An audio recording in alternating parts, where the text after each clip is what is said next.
اور ہمارا یہی کہنا تھا کہ جو کمیشن کی پروسیڈنگز ہو رہی ہے اس کو پوسٹ پون کیا جائے۔ آج دو جج صاحبان نے بھی ان سے سلسلے میں ریکویسٹ کی تھی،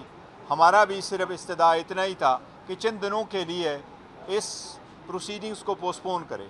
چونکہ وہ پوسٹ پون نہیں ہوئے لہٰذا ہم دونوں نے اس میں اپنی شرکت نہیں کی۔ باقی قانون آئین کے مطابق اگر پروسیڈ کرنا ہے تو جج صاحبان اب پروسیڈ کر رہے ہیں، ان کی ذمہ داری، لیکن ہم نے as a position members senate سے اور نیشنل اسمبلی سے ہم نے اس میں پارٹیسپیٹ نہیں کیا۔ اور اس کا ایک اور علی ظفر صاحب بتا رہے ہیں اس کا ایک اور جو وجہ تھی، جو بیسک وجہ تھی، بنیادی وجہ ریکویسٹ کرنے کی کہ اس کو پوسٹ پون کیا جائے، وہ یہ تھا کہ اسلام آباد ہائی کورٹ میں جو سینیورٹی کا مسئلہ پڑا ہوا ہے کہ کون سا جج سینئر ہے، وہ جو کہ ٹرانسفر ہو کے آئے ہیں یا جو ایگزسٹنگ حال میں جو ججز ہیں وہ، تو سینیورٹی کا ہم نے ریکویسٹ کی تھی کہ جب تک یہ سینیورٹی کا فیصلہ نہیں ہوتا تو یہ میٹنگ پوسٹ پون کی جائے، کیونکہ اس میٹنگ میں یہ فیصلہ کرنا ہے کہ کون سے سینئر ججز کو آپ نے سپریم کورٹ لے کے آنا ہے اور کون سے جو جج ہیں جو بعد میں اگر اسلام آباد ہائی کورٹ کے چیف جسٹس آ جاتے ہیں سپریم کورٹ تو بعد میں کون چیف جسٹس بنے گا۔ وہ چونکہ سینیورٹی کا ایشو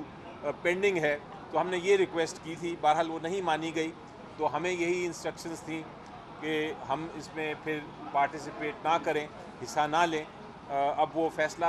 تو بہرحال ہوں گے آج، لیکن ہم نے پھر مناسب نہیں سمجھا کہ یہ پوسٹ پون کی ریکویسٹ کے بعد ہم ججوں نے بھی بائیک آؤٹ کیا ہے، کچھ ججوں بائیک آؤٹ کی بات نہیں ہے،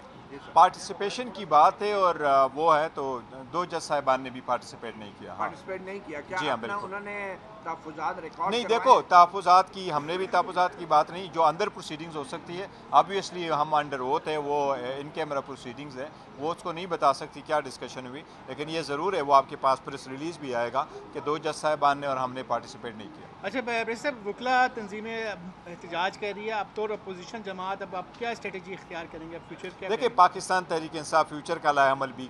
دے چکی ہے اور ہم آئین اور قانون کے مطابق 27 سال سے اپنا سٹرگل کنٹینیو کر رہے ہیں۔ آئندہ بھی اپوزیشن کے جو پولیٹیکل پارٹیز ہیں ان کے ساتھ مل کر کے قانون کی بالادستی کے لیے، آئین کی سپریمیسی کے لیے ہم کوشش کرتے رہیں گے۔ وہ سٹرگل انشاءاللہ تعالی ہمارا کنٹینیو ہوگا۔ وکلاء صاحبان کا ایک انڈیپینڈنٹ بھی چل رہا ہے، ہم ان کو فلی سپورٹ کر رہے ہیں۔ وہ آج بھی ان کا کنونشن تھا، لیکن کنونشن آپ کو پتہ ہے ہر طرف سے روڈ بلاکس ہے، وہ نہیں ارینج کر پائے، لیکن یہ سارا ہم ان کو سپورٹ کر رہے ہیں۔ لیکن پاکستان تحریک انصاف کا ایز اے پولیٹیکل پارٹی اور باقی پولیٹیکل پارٹیز کے ساتھ جو ہمارا الائنس ہے وہ بھی انشاءاللہ کنٹینیو رہے گا۔ تو وکلا کے ساتھ جو ہے بطور وکیل آپ کا نہیں، ایک کوشچن آپ کی طرف سے آیا، تھینک یو۔